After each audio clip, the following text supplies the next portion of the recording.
सुप्रभात बच्चों, आप लोगों को पिछली वीडियोस में आप लोगों को अस्थियों के बारे में बतलाया जा चुका था, जिसमें आप लोगों ने अस्थियों के प्रकार क्या क्या होते हैं ये जान चुके थे तथा यह जान चुके थे कि हमारे शरीर में अस्थि कंकाल के चित्र भेजे गए थे, जिसकी नोट्स आप लोगों ने बना ली होगी। तथा इसके बाद आप लोगों को अधोवर्ती मतलब कमर से ऊपर तथा कमर से नीचे की अस्थियों के बारे में बतलाया जा रहा था, जिसमें आपको चेहरे की अस्थियां, पसलियों के बारे में, मेरुरज्जु के बारे में बतलाया जा चुका है। और इसके बाद आप लोगों को पिक्चर के रूप में आप लोगों को हाथ पैर की अस्थियों के पिक्चर दिए गए होंगे, जिसे आप लोगों ने बना लिया होगा। तथा अब उसके बाद इन अस्थियों के बारे में आप लोगों ने नोट्स बनाते हुए मैं आप लोगों को हाथ और पैर की अस्थियों के बारे में समझाने जा रहा हूँ, जिसे आप लोग ध्यान से देखें। हाथ की अस्थियां, हाथ की अस्थियों की जब बात करते हैं तो यह हमारे शरीर में ऊपरी बाहु के रूप में कार्य करता है। इसमें पहला पॉइंट आता है आपका ऊपरी बाहु। ऊपरी बाहु का मतलब है कि यह ऊपरी बाहु, अग्र बाहु,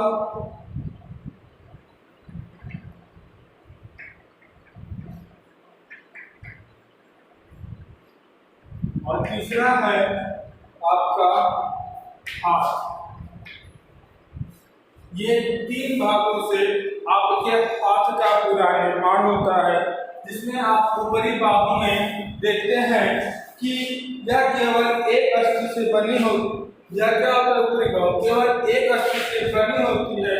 इसमें प्रगंडिका या हैमर कहते हैं, यह एक लंबी अस्थि होती है जो काफी मजबूत, वह अंदर से खोखली होती है। क्या होती है ऊपरी बाहु? यह क्या होती है?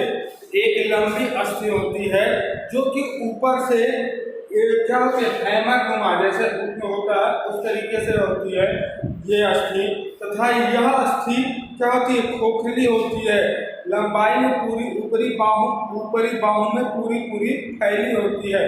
तथा इसके मजबूत अंदर से खोखली, लंबाई पूरी तथा अंश फलक के रूप में यह फंसा रहता है। ठीक है, ऊपरी बाहु क्या है? यह एक लंबी अस्थि होती है जो कि खोखली और लंबी होती है। यह एक बुकनुमा संरचना में फंसा रहता है। अब बात करते हैं हम अग्र बाहु की अस्थियों की। अग्र बाहु की अस्थियों की बात आप करते हैं तो इसमें आपकी ये दो अस्थियां आती हैं, जिसमें आपका रेडियस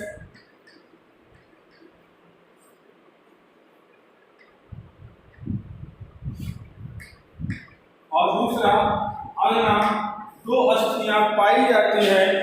अल्ना या रेडियस से अपेक्षा लंबी होती है तथा अल्ना कोहनी के अग्रभाग की ओर लंबी और कब्जा संधि होती है। इसमें जो आपके हाथ में दो अस्थियां पाई जाती हैं, रेडियस और अल्ना, तो यह जो रेडियस होता है यह क्या होता है, यह ऊपरी सिरे से पतला, मतलब ऊपरी सिरे पे यह पतला हो जाता है तथा रेडियस जो होती है वह हल्की चौड़ी अस्थि होती है। तो ये दोनों मिलकर हमारे अग्र बाहु की स्थापना करते हैं। तथा फिर उसके बाद आते हैं आप हाथ पे, जिसमें आपकी कलाई की अस्थियां आएंगी, हथेली की अस्थियां आएंगी तथा फिर उंगलियों की अस्थियां भी आती हैं। तो कलाई की अस्थियों की बात करते हैं हाथ की, तो इसमें कलाई, हथेली व अंगुली,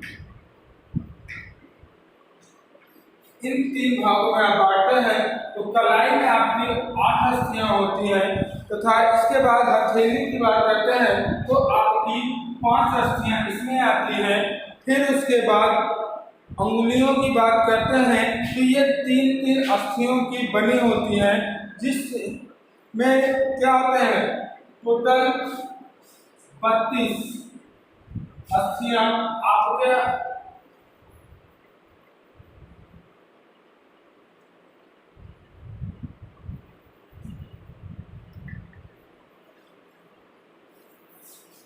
ठीक है। तो इस प्रकार से ये अस्थियां आपस में जुड़ी होती हैं।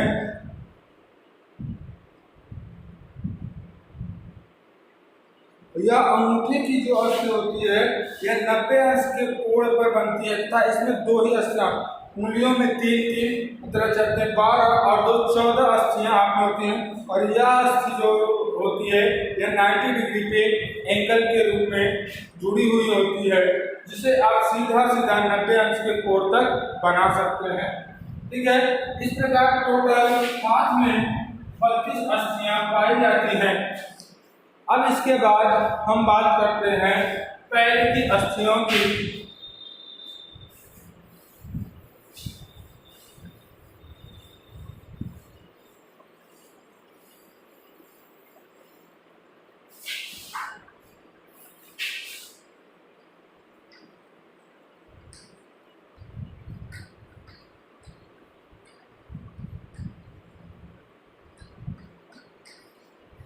पैर की अस्थियों की जब बात आप करते हैं तो पैर को भी आप 3 भागों में बांटते हैं, जिसमें जांघ की अस्थि,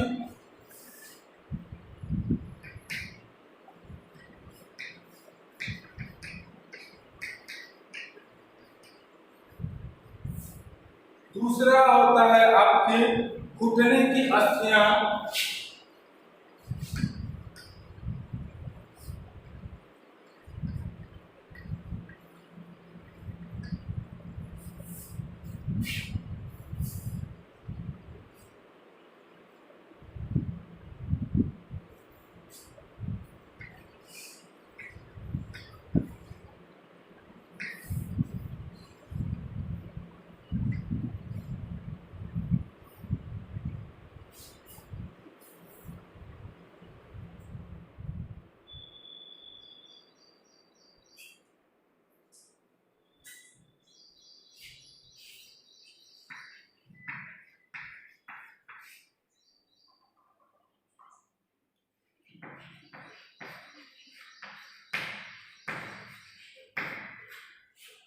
तो इस प्रकार आप इनको पैर की अस्थियों को अलग अलग भागों में बांट कर अध्ययन कर सकते हैं।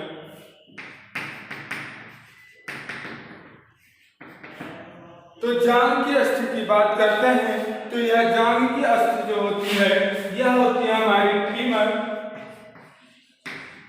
यह अस्थि हमारे शरीर की सबसे लंबी अस्थि होती है तथा यह हमारे शरीर में सबसे लंबी अस्थि होने के साथ साथ यह सबसे मजबूत भी मानी जाती है और दांत को छोड़ के। तथा इसके बाद हम बात करते हैं टांग व प्रगंड के घुटने की अस्थियों की बात करते हैं तो यह घुटने के में टीबिया से मुख्य रूप से टीबिया से बनती हैं। इस स्थान पर एक और टीबिया तथा दूसरी ओर फीमर होता है। तो इसमें क्या होता है टीबिया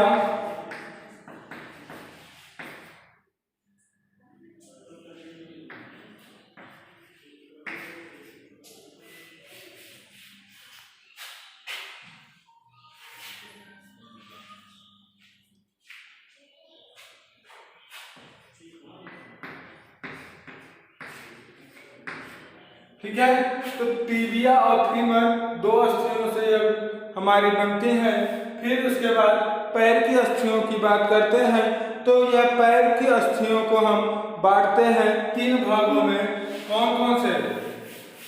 टखना, तलवे व अंगुलियों में पैर की अस्थियों को बांटते हैं। तो टखने की बात करते हैं तो इसमें हमारी 7 अस्थियां आपस में जुड़ी होती हैं तथा तलवे में 5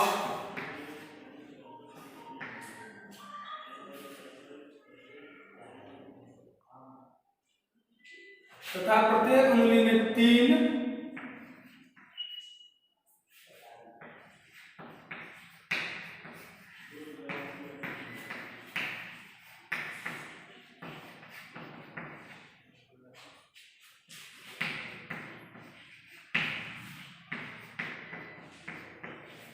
तो इस प्रकार से हमारे पैर की अस्थियां आपस में जुड़ी होती हैं, जिससे हमें एक स्थान से दूसरे स्थान पर आवागमन में सहायता मिलती है तथा यह हमारी सीधा खड़ा होने में भी सहायता प्रदान करती हैं। तथा अस्थि संधियां, अब अस्थि संधियों, इसके बाद हम बात करेंगे अस्थि संधि। अस्थि संधि की बात जब करते हैं तो संधि का मतलब होता है आपस में जुड़ना। जो अस्थियां हमारी आपस में किस प्रकार से जुड़ती हैं, तो हम इनको मुख्य रूप से दो प्रकार से बांटते हैं, अचल संधि तथा चल संधि।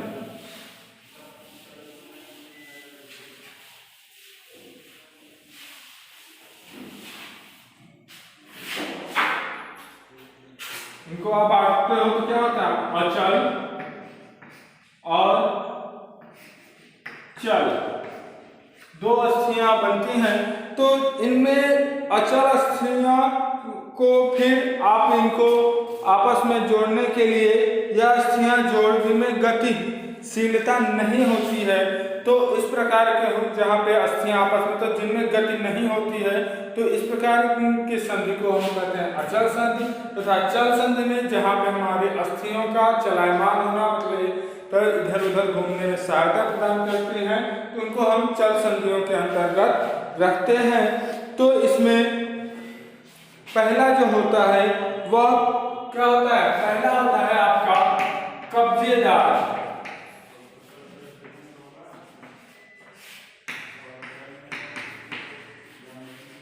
कब्जेदार संधि। दूसरा होता है आपका गेट गड्ढा संधि।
अब बात करते हैं हम पहला कब्जेदार संधि। तो यह क्या होता है, यह हमारे कोहनी, घुटनों में जबड़ों के जोड़ पर पाया जाता है, जो कि जोड़दार एक कब्जे के रूप में उपस्थित होते हैं।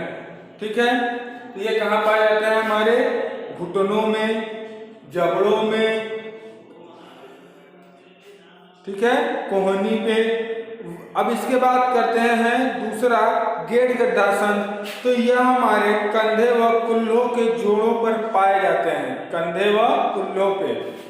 ठीक है, फिर उसके बाद हम बात करते हैं कील या घूमने वाली, यह कशेरुकाओं का जोड़ों से चारों ओर घूमती हैं, जैसे कि गर्दन।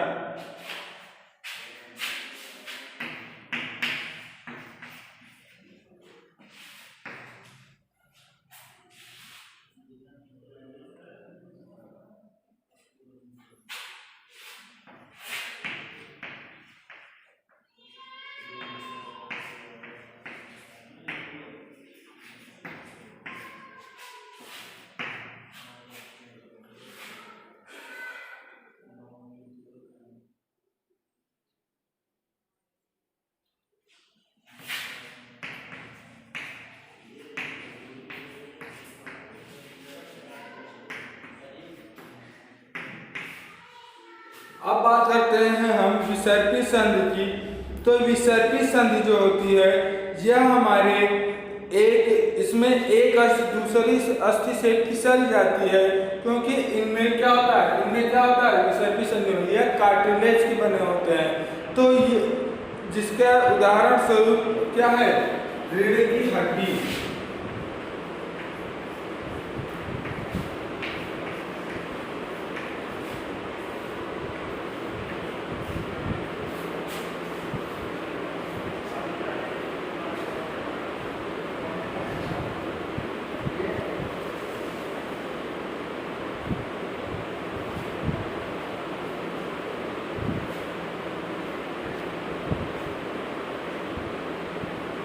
ठीक है, तो इस प्रकार अर्धचल संधि ये क्या होते हैं, ये पूर्ण रूप से कार्टिलेज से बने होते हैं। ये कशेरुकाओं के ऊपर एक दूसरे से के ऊपर चढ़े होते हैं तथा ये फिसलते रहते हैं। तो यह कशेरुकाओं के यहाँ जोड़ पाए जाते हैं, उन सभी स्थानों पे अर्धचल संधि पाई जाती है। अब इसके बाद आप बात करते हैं कि अस्थि भंग क्या होता है। अस्थि भंग का मतलब है किसी भी अस्थि का टूट जाना।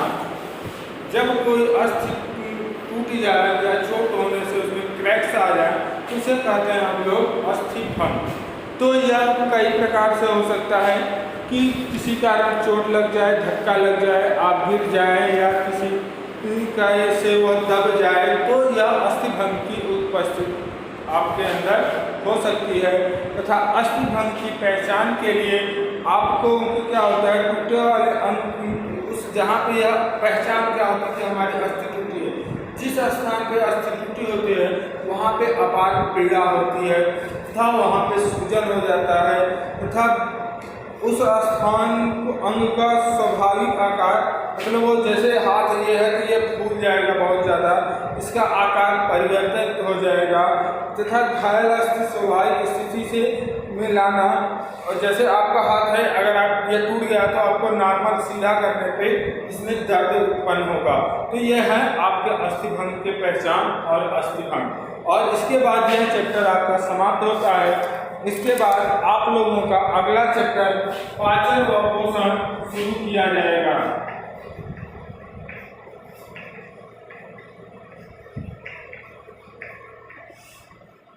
ठीक है, धन्यवाद।